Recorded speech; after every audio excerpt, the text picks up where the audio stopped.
शैतान ने कहा था अबू जाल से, ये भी एक बड़े शेख बन के आया, और इसने कहा था इन ला गालिब लकुमुल यौम व इन्नी जारुल लकुम, बेफिक्र हो जा हाजी अबू जाल, बिल्कुल तेरे ऊपर कोई गालिब नहीं आएगा, तेरी जीत है। व इन्नी जारुल लकुम, और तू अकेला नहीं, मैं भी तेरे साथ हूं। ये लश्कर दे बड़े शतुंगड़े इकट्ठे कर लिए और इंसानी शक्लों में ना, ये देखिए सारा लश्कर जनाब, ये सब तेरे साथ है। जब उधर से जिब्राइल आए और फरिश्ते उतरे तो शैतान वहां से उल्टे पांव शैतान वहां से कुरान में वहां उल्टे पांव भागा। जब उल्टे भागा तो हाजी अबू जाल ने आवाज दी, ओ जी शेख साहब किधर जा रहे हो?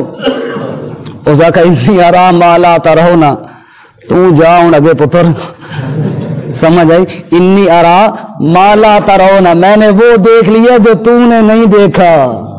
समझ आई? हम छोटे छोटे थे, हम दादी दादा के पास कहानियां सुनते थे। हमारे दादाजी कहानी सुनाते थे कि एक दफा ऐसे हुआ, मुर्गा दरख्त पे बैठा था, नीचे गीदड़ आ गया।